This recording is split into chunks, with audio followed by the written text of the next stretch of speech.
சையத் அபு தாஹிர் கட்டாய மதமாற்றம் பற்றி இஸ்லாம் தலைப்பை பேசுகிறார். அஸ்ஸலாமு அலைக்கும் வரஹ்மத்துல்லாஹி தஆலா வ பரகாத்துஹு. நஹ்மதுஹு வ நுஸல்லி அலா ரசூலின் கரீம். அம்மா பஅத். ஃபகத் قال الله تعالى في كلام كريم وبالقرآن المجيد بعد أعوذ بالله من الشيطان الرجيم بسم الله الرحمن الرحيم لا إكراه في الدين صدق الله العظيم. புகழும் புகழ்ச்சியும் ஏக வல்லவனாகிய அல்லாஹ்வுக்கே உரித்தாகட்டுமாக. அவனுடைய அன்பும் அக்கறையும் ஈருலக தலைவர் சர்தார் ஆலம் முஹம்மது முஸ்தபா ரசூல் ஸல்லல்லாஹு அலைஹி வஸல்லம் அன்னாரின் மீதும் அன்னாரின் வாழ்க்கையை அப்படியே பின்பற்றி வாழ்ந்த உத்தம சத்திய சஹாபாக்கள், தாபீன்கள், தபஅ தாபீன்கள், குறிப்பாக இந்த மஜ்லிஸில் அமர்ந்திருக்கின்ற நம் அனைவரின் மீதும் குறைவின்றி நின்று நிறுவட்டுமாக. நான் இந்த கருத்தரங்கத்திலே கட்டாய மதமாற்றம் பற்றி இஸ்லாம் என்ன கூறுகிறது என்பதை பற்றி சில கருத்துக்களை உங்களிடத்தில் முன்வைக்க வந்துள்ளேன். அல்ஹம்துலில்லாஹ். முதலில் இஸ்லாத்தில் கட்டாய மதமாற்றம் என்பதே கிடையாது. அவ்வாறு இஸ்லாத்தில் கட்டாய மதமாற்றம் படி வந்தவர்களை இஸ்லாமியர்களே கிடையாது. அல்லாஹ் தஆலா அவர் திருமறையிலே தெளிவாக கூறிவிட்டான், லா இக்ராஹ ஃபித்தீன், மார்க்கத்திலே கட்டாயம் என்பதே கிடையாது. மற்றொரு இடத்திலே கூறுவான், அவன் சா ஃபல்யுமினு அவன் சா ஃபல்யக்ஃபுர், நீங்கள் விரும்பினால், நீங்கள் நாடினால் ஏற்றுக்கொள்ளுங்கள், நீங்கள் நாடினால் மறுத்து விடுங்கள் என்று அல்லாஹ் தெளிவாக கூறிவிட்டார். உமர் ஆட்சி காலத்தில் உமர் ஒரு அடிமை இருந்தார்.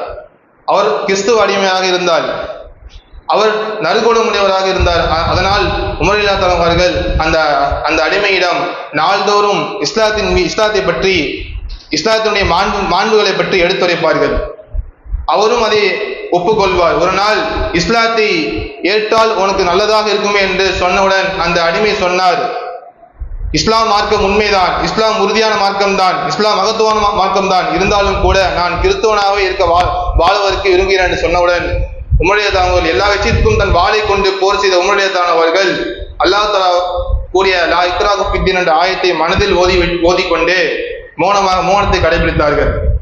இங்கே என்ன விளங்கணும் சொன்னால், சஹாபாக்களும் சரி, நாயம் ஸல்லல்லாஹு அலைஹி வஸல்லம் அவர்கள் சரி, இஸ்லாத்தின் வரும்படி அழைப்பு தான் கொடுத்தாலே தவிர இஸ்லாத்தில் ஏற்கும்படி ஒருபோதும் நிர்பந்திக்கவில்லை என்பதை நாம் விளங்கிக் கொள்ள வேண்டும். ஸ்பெயின் நாட்டில் இஸ்லாமிகள் சுமார் 800 ஆண்டுகள் ஆட்சி செய்தார்கள். ஸ்பெயின் நாட்டில் இஸ்லாமிகள் சுமார் 800 ஆண்டுகள் ஆட்சி செய்தார்கள். ஆனால் அந்த ஆட்சி செய்யக்கூடிய சமயத்தில் இஸ்லாமியர்கள் வாழக்கூடிய சமயத்தில் அங்கு வாழக்கூடிய பிற மதத்தார்களை, கிறிஸ்துவர்களை இஸ்லாத்தில் ஏற்கும்படி நிர்பந்திக்கவும் இல்லை. அதே சமயம் அந்த நாட்டில் வாழக்கூடிய கிறிஸ்துவர்களுக்கு மத சுதந்திரத்தை கொடுத்தார்கள். அந்த நாட்டில் வாழக்கூடிய கிறிஸ்துவர்கள் தேவாலயங்களுக்கு சுதந்திரமாக சென்று வணங்கக்கூடியவராக இருந்தார்கள். பிறகு ஒரு காலம் வந்தது. அந்த காலத்தில் சிலுவை போராண்ட போரில் கிறிஸ்துவர்கள் இஸ்லாமியை வீழ்த்தினார்கள். ஆனால் அப்பொழுது கிறிஸ்துவர்கள் என்ன செய்தார்கள் என்றால், அங்கு வாழக்கூடிய இஸ்லாமியர்கள் அனைவரையும் அழித்தார்கள். அழித்து எந்த அளவுக்கு அழித்தார்கள் என்றால், இன்று ஸ்பெயினில் தொழு வைப்பதற்கும் தொழுகையை அழைப்பதற்கும் கூட ஒரு இஸ்லாமியர்கள் கூட கிடையாது. அந்த அளவுக்கு இஸ்லாமியர்களை அழித்தார்கள். இவர்கள் சொல்லுவதை போல இஸ்லாம் வாழால் புறப்பட்டது, இஸ்லாம் மார்க்கம் கட்டாயப்படுத்தி நிறுவனப்படுத்தப்பட்டது என்று சொன்னால், இஸ்லாமிய 800 ஆட்சியில் இன்று இஸ்லாமியர்கள் எந்த நிலைமை இருக்கிறதோ அந்த நிலைமைகளில் கிறிஸ்துவர்கள் ஆகியிருப்பார்கள் என்பதை நன்கு விளங்கிக் கொள்ள வேண்டும். இன்னும் சொல்கிறார்கள், இந்த இஸ்லாமியர்கள் பிற மதத்தார்களை காதலித்து கட்டாயப்படுத்தி இஸ்லாத்தில் நுழைவிக்கிறார்கள் என்று சொல்கிறார்கள். அதற்கு லவ் ஜிகாத் என்ற பெயரையும் வைத்து அதற்கென உச்ச நீதிமன்றத்தில் ஒரு சட்டத்தையும் இருக்கிறார்கள். நன்கு விளங்கிக் கொள்ள வேண்டும், இஸ்லாத்தில் லவ் ஜிகாத் என்பதை கிடையாது. அப்படி கட்டாயப்படுத்தி மதமாற்றம் செய்வர்களில் இஸ்லாமியர்களே கிடையாது. காரணம் என்னவென்றால், இஸ்லாத்தில் வருவதற்கு முதல் நிபந்தனையே தஸ்தீக் பில் கல்பு தான். தஸ்தீக் பில் கல்பு இருந்தால்தான் அவன் இஸ்லாமிய என்ற கணக்கில் வருவான். காதலித்து மதமாற்றம் நிறுவனத்தின் மூலமாக காதலித்து அவர்களை மதமாற்றம் செய்தத்தில் தஸ்தீக் பில் கல்பா இருக்கும், தஸ்தீக் பில் காதல் தானே இருக்கும். இன்னும் சொல்ல போனால் இந்த இஸ்லாமிய இவ்வாறு நிறுவனத்தின் மூலமாக வரக்கூடிய இஸ்லாமியர்கள் முதலில் இஸ்லாம் காதல் திருமணத்தை தடுக்கிறது. இஸ்லாத்தில் காதலே கூடாது என்ற பொழுது இஸ்லாத்தில் எப்படி காதலித்து திருமணம் இஸ்லாம் எப்படி வரவேற்கும்? இதெல்லாம் அவதூறுகளை தவிர இதெல்லாம் உண்மை தன்மை கிடையாது. இன்னும் இந்த இந்தியாவில் இஸ்லாமிய ஆட்சி சுமார் 600 ஆண்டுகளாக ஆட்சி செய்தார்கள். இந்தியாவை இஸ்லாமியர்கள் சுமார் 600 ஆண்டுகளாக ஆட்சி செய்தார்கள். ஆனால் இந்த இந்தியாவில் 80% மேலான மக்கள் இஸ்லாமியர்கள் அல்லாதவர்களாக இருக்கிறார்கள். வெறும் 20% மக்கள் தான் இஸ்லாமியர்களாக இருக்கிறார்கள். அன்று ஆட்சி செய்யக்கூடிய இஸ்லாமியர்கள் நினைத்திருந்தால் அவருடைய பலபலத்தை கொண்டும் ஆட்சியை கொண்டும் அங்குள்ள இஸ்லாமியர்களை இஸ்லாமியர்களாக மாற்றியிருக்கலாம். ஆனால் இஸ்லாமியர்கள் அவ்வாறு செய்யவில்லை. காரணம், அவர்கள் அல்லாஹ் தஆலா இஸ்லாத்தில் நிறுவுவது என்பதை கிடையாது என்பதை உணர்ந்தவராக இருந்தார்கள். அது மட்டுமல்லாமல் இந்த குற்றச்சாட்டை அவுரங்கசீப் ரஹ்மத்துல்லாஹி மீது வைக்கிறார்கள். முகலாய மன்னர்களில் அவுரங்கசீப் ரஹ்மத்துல்லாஹி இடத்தில் தான் இந்த இஸ்லாமிய மார்க்கம் பலவந்தமாக பரவப்பட்டு குற்றச்சாட்டு வைக்கிறார்கள். ஆனால் அவுரங்கசீப் ரஹ்மத்துல்லாஹி அவர்கள் அவ்வாறு செய்யவில்லை. அதுக்கு ஒரு வரலாற்று நிகழ்வுகளை காணலாம். சிவாஜியினுடைய பேரனான ஷாஜி என்பவர்கள் 7 வயதிலேயே அவுரங்கசீப் ரஹ்மத்துல்லாஹி இடத்தில் கைதியாக பிடிபட்டார். அவரை சிறுவன் என கருதிய அவுரங்கசீப் ரஹ்மத்துல்லாஹி அவர்கள் அவரை சிறையிடாமல் தன் மகளான ஜீனத் நிசாவை அழைத்து, இவனை ஒரு மன்னருடைய மகனாவே வள, ஒருபோதும் மதமாற்றம் செய்துவிட வேண்டாம் என்று கூறினார்கள். அல்லாஹ் தஆலா அவனுக்கு அருள் புரிவான் என்று கூறிவிட்டு சென்றார்கள். அதன் அடிப்படையிலே அவரும் 18 ஆண்டு காலமாக மதமாற்றம் செய்யாமலே வாழ்ந்தார்கள். இன்னும் சொல்ல போனால் அவுரங்கசீப் ரஹ்மத்துல்லாஹியுடைய மிகப்பெரிய நம்பிக்கையுடைய 2 தளபதிகளான ஜெய்சிங், தஸ்வந்த் சிங் அவர்கள் இந்துக்களாக இருந்தார்கள். முகலாய மன்னர்கள் ஆட்சியில் அவுரங்கசீப் ரஹ்மத்துல்லாஹி அவரிடத்தில் மட்டும்தான் ஏராளமான இந்துக்கள் தளபதிகளாகவும் சிப்பாய்களாகவும் பணிபுரிந்தார்கள். சுமார் 393 சிப்பாய்களில் 182 பேர் இந்துக்களாக ஆவார்கள். அவர்கள் நினைத்திருந்தால் அனைவரையும் இஸ்லாமியர்களாக மாற்றிருக்க முடியும். அது மட்டுமல்லாமல் இந்த இஸ்லாமிய கலாச்சாரம் என்பது உலக நாடுகளில் அதிகமாக பரவியிருக்கிறது. குறிப்பாக மலேசியாவிலும் இந்தோனேசியாவிலும் இன்னும் கிழக்கு கடற்கரை பகுதிகளிலும் இஸ்லாமிய வளர்ச்சி அதிகமாக இருக்கிறது. ஆனால் எந்த இஸ்லாமியர்கள் அங்கு வாளை கொண்டு போர் செய்து இஸ்லாத்தை பரப்பினார்கள்? அப்படி ஒரு வரலாற்றுகளை நம்மால் காண முடியாது. நாயம் ஸல்லல்லாஹு அலைஹி வஸல்லம் அவர்கள் ஆரம்ப காலத்தில் ஏராளமான போர்களை வாளை கொண்டு பரப்பினார், வாளை கொண்டு போர் செய்தார்கள். அவர்கள் போர் செய்த நோக்கமே அங்கு வாழக்கூடிய மக்களை மதத்தில் இஸ்லாத்தில் நிபந்தத்துக்காக போர் செய்தார்கள் என்ற குற்றச்சாட்டை வைக்கிறார்கள். ஆனால் அது மிகவும் முட்டாள்தனமான குற்றச்சாட்டாகும். நாம் நன்கு வழங்கிக் கொள்ள வேண்டும்.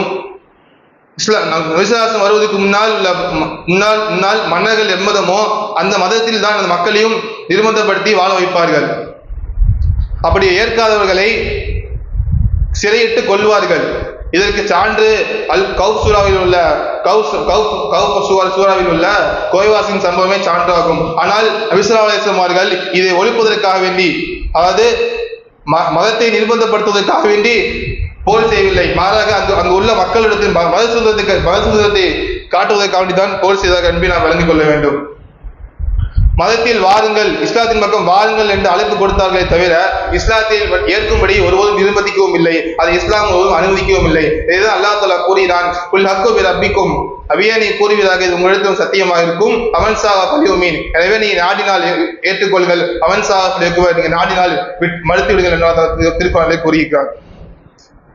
ஆக இஸ்லாமிய மார்க்கம் பெரும் நிர்பந்தத்தின் மூலமாக பரப்பவில்லை, மாறாக இஸ்லாத்தினுடைய கொள்கை கோட்பாடு மூலமாகவும் அதனுடைய நல்ல பண்பாடுகள் மூலமாக தான் பரவிருக்கிறது என்பதை நாம் உணர வேண்டும். இந்த அவதூறுகள் எல்லாம் மிகப்பெரிய பொய் அவதூறுகளை தவிர உண்மைத்தன்மை கிடையாது என்பதை நாம் உணர வேண்டும். எனவே அல்லாஹ் தஆலா நாம் இஸ்லாத்தை மேலும் வரக்கூடிய பாக்கியத்தை புரிவானாக. வாழ்த்துக்கள்.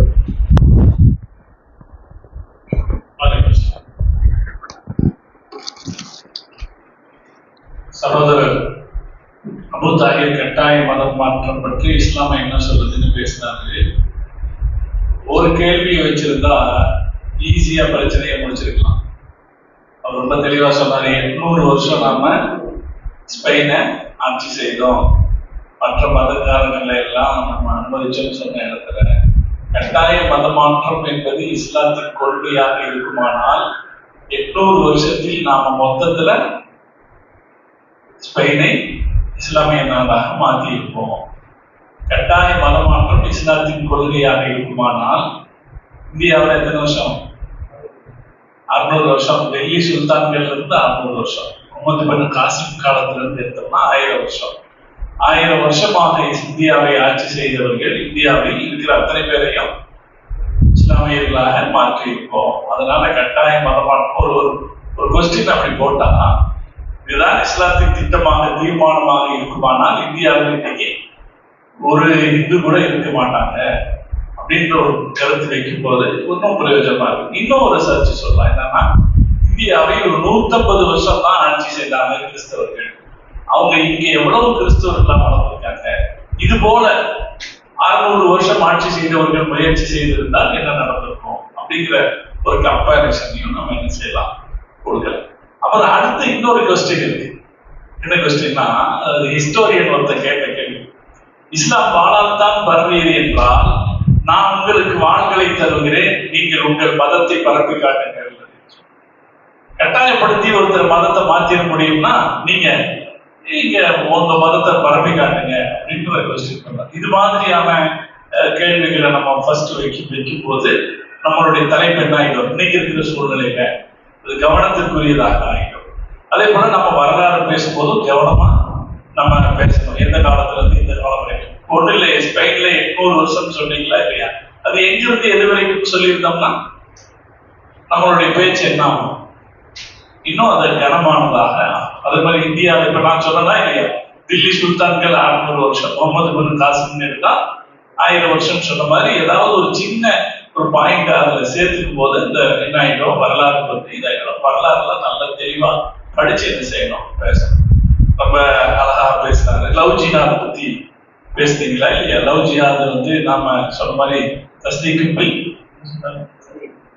தஸ்தீக் பில் காதல் அப்படின்னு வந்துருக்கோம். லவ் ஜிஹாத் அப்படி நடக்கிறது இல்லை. ஒரு யதார்த்தத்துல அப்படி நடக்கிறது இல்லைன்னு நீதிமன்றமே சொல்லிடுச்சு. இந்த நாட்டுல என்ன கிடையாது, லவ் ஜிஹாதுங்கிறது ஒண்ணு கிடையாதுன்னு நீதிமன்றமே சொன்ன பிறகு இப்ப போலித்தனமாக இந்த குற்றச்சாட்டு பேசப்படுது. யாரையும் என்ன செய்ய முடியாது, கட்டாயப்படுத்தி மதமாற்றம் பண்ண முடியாது, அது லவ்வாக இருந்தாலும் பண்ண முடியாது அப்படின்னு சொல்லலாம். மாஷா அல்லாஹ்.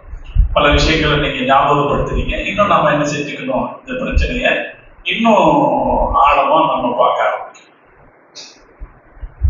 அடுத்ததாக முகம்மது மக்சூத் அமைதி மார்க்கமும் பயங்கரவாதம் என்று படிச்சொல்லு.